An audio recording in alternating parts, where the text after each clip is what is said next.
Hello students, welcome to its M academy. और एक बार फिर से मैं हाजिर हूँ।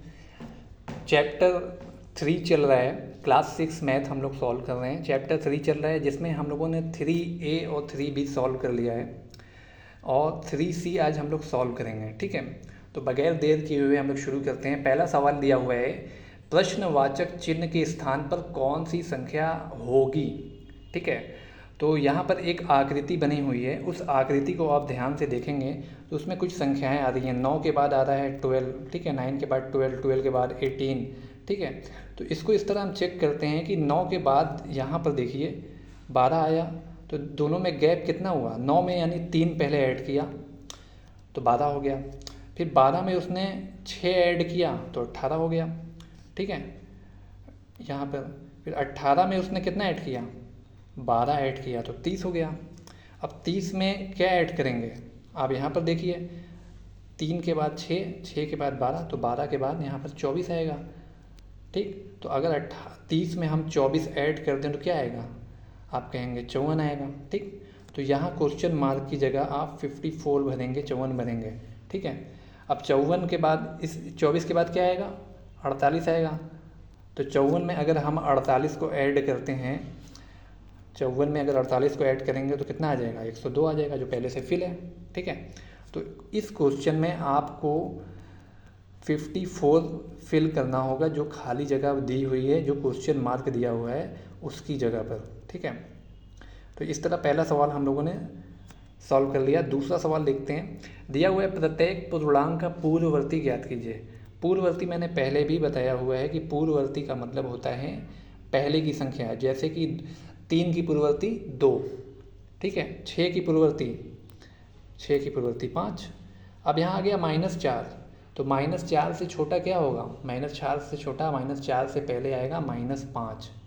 तो आप कहेंगे कि सर ये तो 5 तो बाद में आता है। ध्यान दीजिए, यहाँ पर माइनस दिया हुआ है, माइनस वाली संख्याएं अगर संख्या रेखा पर आप देखेंगे -4 इधर होता है और -5 इधर होता है, तो जो बाएं तरफ संख्या होती है वो पहले मानी जाती है पूर्ववर्ती और छोटी मानी जाती है। ठीक है, तो -4 का हो गया -5।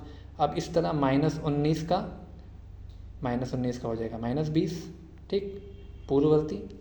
-996 इसका पूर्ववर्ती क्या हो जाएगा, इसका पूर्ववर्ती क्या हो जाएगा फ्रेंड्स, -997 हो जाएगा। ठीक, -997। और 0 का पूर्ववर्ती, 0 से पहले क्या आता है, -1 आएगा।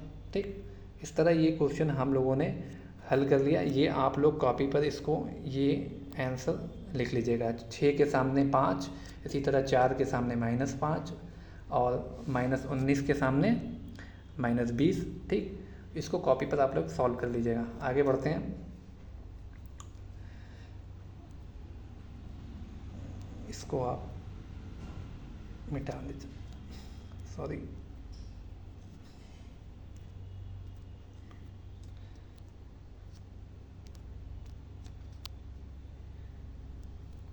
ठीक है, ओके, नेक्स्ट क्वेश्चन की ओर बढ़ते हैं। क्वेश्चन नंबर दिया है, अपनी अभ्यास पुस्तिका में खाली स्थान भरिए। अब यहाँ पर उसने क्वेश्चन दे दिया है,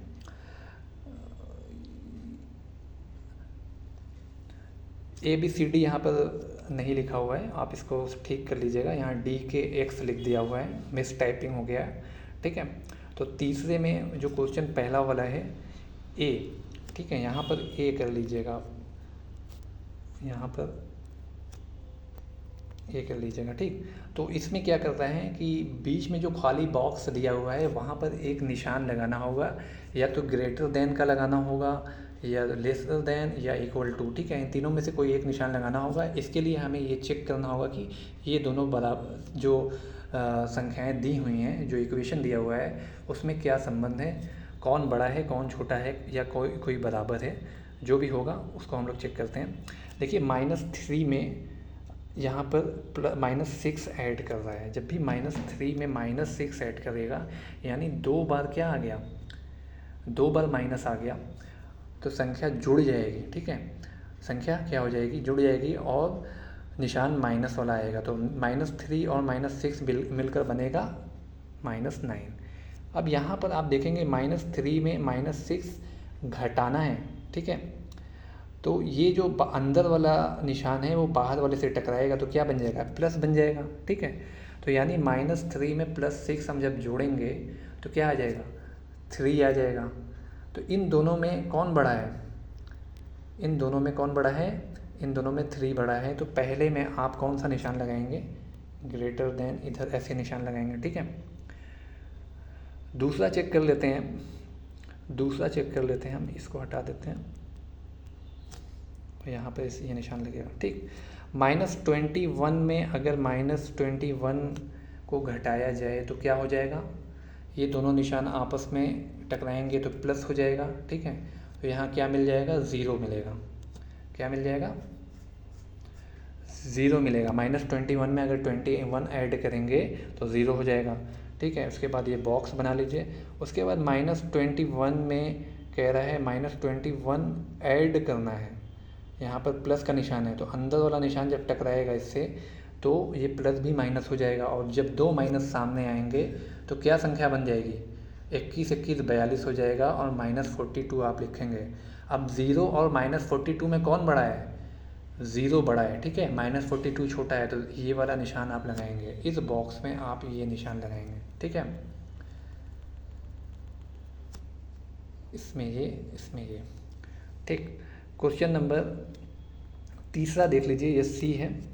-27 में क्या करना है, +27 को घटाना है। अब यहाँ पे भी दोनों निशान जब देखेंगे तो अलग अलग हैं। जब भी माइनस से प्लस टकराएगा वो माइनस हो जाएगा, ठीक है। अब जब 2 माइनस आ जाएंगे तो 27 27 क्या हो जाएगा, 54 हो जाएगा, लेकिन निशान माइनस वाला रहेगा, ठीक। और उसके बाद एक बॉक्स है, उसके बाद क्या है, 27 में 45 ऐड कर घटाना है, ठीक है। तो जब भी छोटी संख्या में से बड़ी संख्या हम घटाते हैं तो जवाब माइनस में आता है। तो 27 में से 45 जब आप घटाएंगे तो आपको क्या मिलेगा, -18 मिलेगा। और -18 और -54 में कौन बड़ा है, -18 बड़ा है, ठीक। -18 बड़ा है। छोटी संख्या जब माइनस में होती है तो बड़ी कहलाती है, ठीक। तो इसको आप ये निशान लगाएंगे, ठीक। इस तरह तीसरा सवाल हम लोगों ने हल कर लिया है। क्वेश्चन 4 देखते हैं। खाली जगह भरिए। कुछ बॉक्स दिए हुए हैं, तो ऊपर के 4 बॉक्स में जो नंबर दिए हुए हैं नीचे वाले बॉक्स से किसी तरह संबंधित हैं, उनको चेक कर लेते हैं क्या हो रहा है। यहाँ पर देखिए 13 के बाद क्या आ गया, 11 आ गया, यानी 2 माइनस हो गया। फिर 11 में 2 माइनस किया तो 9 हो गया। फिर 9 में 2 माइनस किया तो 7 हो गया। इसी तरह हम नीचे भी करते हैं। नीचे क्या हो रहा है, 1 मिनट देख लेते हैं, इधर से देखते हैं। 27 में 20 ऐड किया, 27 हो गया। अगर 27 में फिर 20 ऐड करेंगे तो क्या हो जाएगा, 47 आ जाएगा। तो 47 ये है सही, ठीक है। इसको 47 में 20 67। इस तरह ये सवाल हो गया। इसमें फोर्थ का तीसरा वाला सही है, ठीक है। ये आप लोग कॉपी में कर लेंगे। क्वेश्चन नंबर 5, प्रत्येक पूर्णांक का उत्तरवर्ती ज्ञात कीजिए। उत्तरवर्ती का मतलब बाद की संख्याएं। 7 के बाद कौन सी संख्या आएगी, 8 आएगी, ठीक है। 7 का उत्तरवर्ती क्या होगा,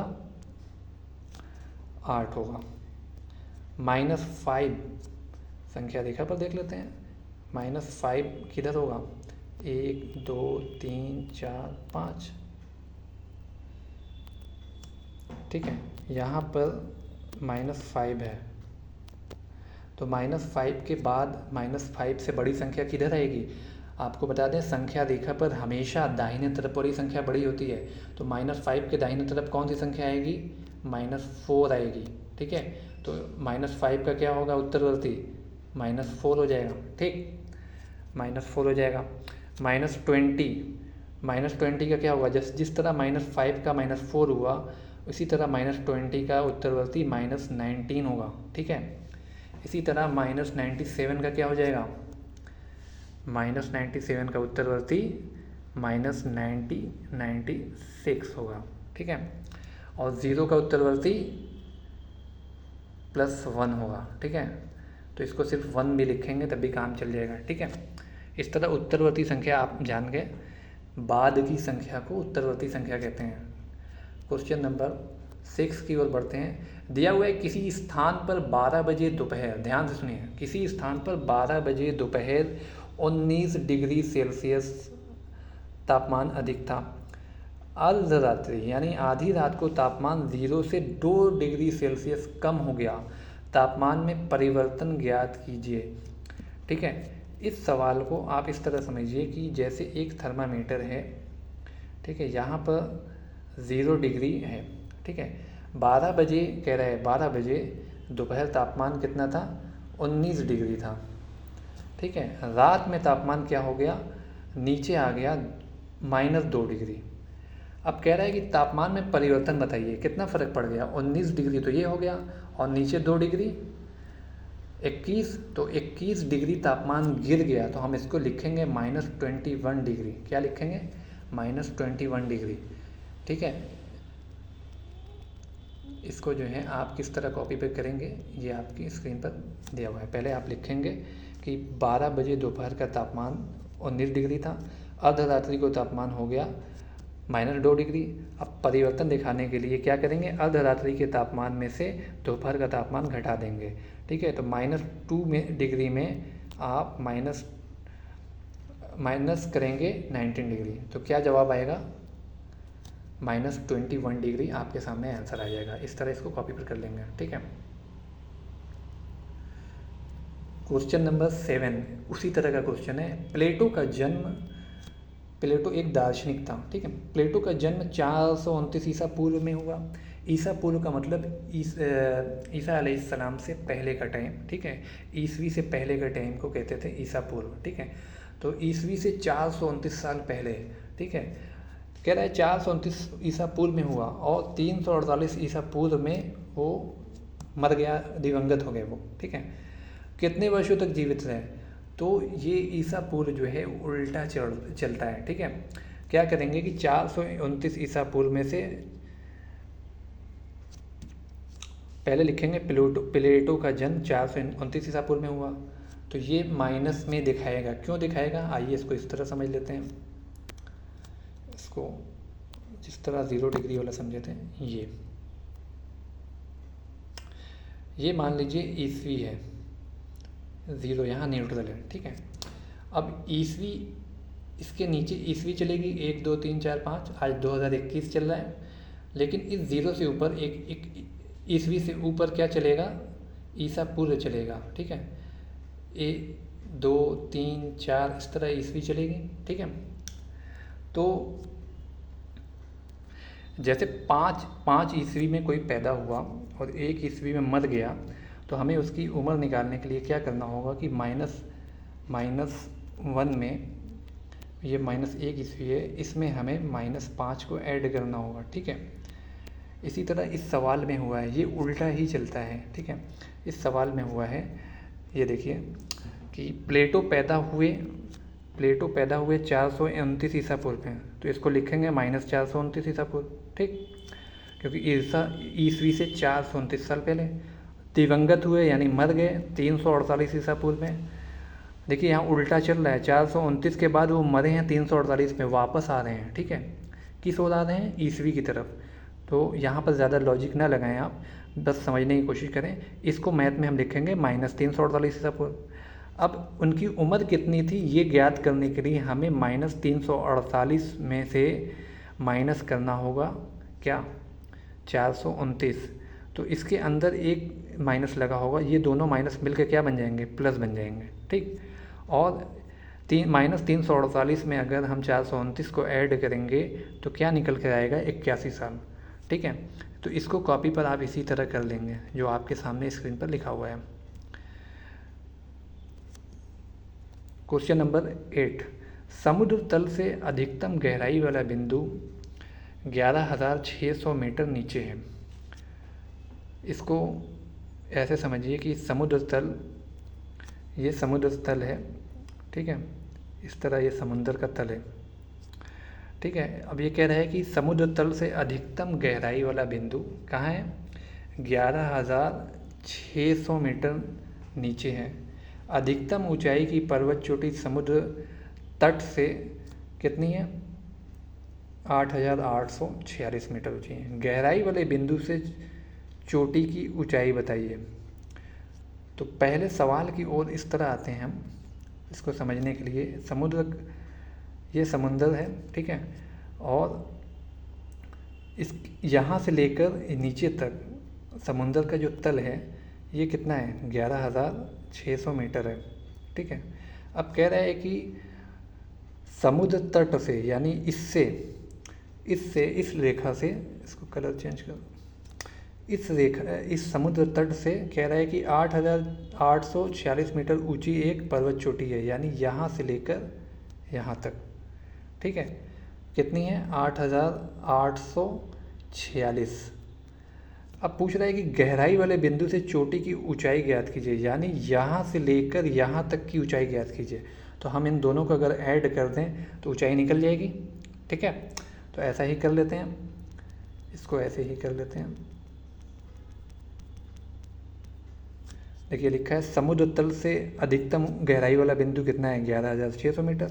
समुद्र तल से अधिकतम ऊंचाई 8,846 मीटर। ये यहाँ पर तट रहेगा, ठीक, यहाँ पर तट कर लीजिएगा।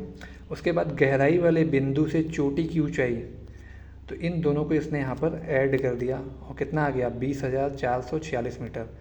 ये आपका जवाब हो गया, ठीक है। इसको आप कॉपी पर इस तरह अपने कर लेंगे, सामने लिखा हुआ है आपकी स्क्रीन पर।